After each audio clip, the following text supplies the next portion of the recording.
Hello! Hi అందరూ. అందరూ ఎలా ఉన్నారండి? మేమైతే చాలా అంటే చాలా బాగున్నామండి. ఇదొచ్చేసి నిన్న బొబ్బర్ల పప్పు అయితే మొలకలొచ్చేదాకా అయితే ఉంచానండి. మనం అలసందలు అంటాం కదా! వాటిని మొలకలైతే వచ్చినాయండి. దానికి గ్రేవీ కింద అయితే కొబ్బరికాయ, వేరుశనగుళ్ళు, ఉల్లిపాయ, అల్లం వెల్లుల్లి పేస్టు, పసుపు, ఉప్పు, కారం వేసి మిక్సీ వేసి చేసేసానండి. ఇది మళ్ళీ మూకుట్లో కొంచెం ఆయిల్ వేసేసి అందులో పచ్చివాసన పోయేదాకా వేపించుకోవాలండి. ఈ మొలకలైతే నేను ఉడకపెట్టుకుని పక్కన పెట్టుకున్నాను అనమాట.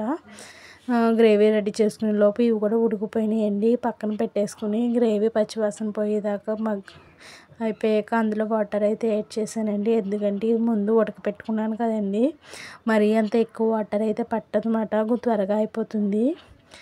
ఇందులో వాటర్ అయితే యాడ్ చేసేసుకుని ఇప్పుడు ముందుగా ఉడకపెట్టుకున్నవి వేసుకోవాలండి. ఇందులో నేను 2 బంగాళదుంపలు కూడా వేసుకుంటున్నానండి. బంగాళదుంపలు ఇలాంటి గింజల్లోకి బంగాళదుంప వేసుకుంటే టేస్ట్ చాలా బాగుంటుందండి. ఇవన్నీ వేసేసి ఇంకా బాగా కలిపేసి కాసేపు మూత పెట్టుకుని ఉంచుకుంటానండి. ఈలోపు చపాతీ పిండి కూడా కలుపుకోవాలి, ఎందుకంటే చపాతీలోకి వండుతున్నానండి ఇది మార్నింగ్ దీనికి.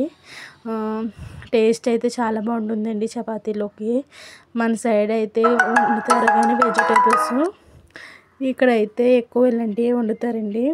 పెళ్ళిళ్ళ కాడ ఏంటి కూర అయితే ఇలాగ వండుకుంటారన్నమాట. చపాతీలోకి టేస్ట్ చాలా బాగుంటుందండి. ఇందులో కొంచెం లైట్గా మసాలా అయితే వేసాను, ఎక్కువైతే వేయట్లేదు, ఈయన ఎక్కువ తిన్నారన్నమాట. ఇంకా లాస్ట్గా అయితే కొత్తిమీర వేసేసుకుని నా కూర అయితే రెడీ అయిపోయిందండి. చపాతీలోకి రైస్లోకి కూడా తినొచ్చు. టేస్ట్ అయితే చాలా బాగుంటుందండి. మీరు ఎప్పుడైనా ఒకసారి మీ ఇంట్లో అలాగా నానపెట్టుకున్నప్పుడు ఇలా మొలకొచ్చేదాకా ఉంచి కూర అయితే వండుకుని చూడండి, టేస్ట్ బాగుంటుంది అన్నమాట. ఇలాంటి మొలకొచ్చి గింజలు తింటే హెల్త్కి కూడా మంచిది కదండి. అందుకనేసి మార్నింగ్ ఇలాంటి కర్రీ అయితే ప్రిపేర్ చేస్తే చాలా మంచిది అన్నమాట, పిల్లలకైనా పెద్దోళ్ళకైనా సరే. నాకైతే నేనైతే తిన్నా కానీ మా వారుని మా పిల్లలు తింటారు, వాళ్ళ కోసం అయితేనే వండుతాను. నాకైతే చిన్నప్పటి నుంచి నాన్ వెజ్ అలవాటు అయిపోయి నాన్ వెజ్ ఉంటేనే నేను ఎక్కువ తింటాను అన్నమాట. నాకు అంత ఇంట్రెస్ట్ ఉండదు వీటి మీద. వీళ్ళకైతే వండుతాను. ఇంకా వాళ్ళ హెల్తీగా ఉంటే మంచిదే కదా, నాకు అంత ఇదిగా తిన్నమాట. ఎప్పుడైనా చపాతీలో ఉంటే అయితే కొంచెం తింటాను కానీ రైస్లోకి అయితే నేను తిన్నాను. 1-2 చపాతీలో నంచుకుని తినేయచ్చు, బాగుంటుంది.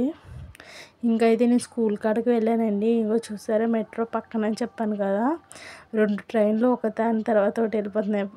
ఒకటి ఎదురు వెళ్తుంటే ఒకటి ఇలాగ వెళ్తుందన్నమాట.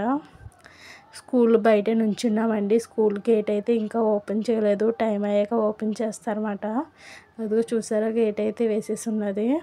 నేను ఇంకా టైంకి ముందే వెళ్ళిపోయాను అన్నమాట.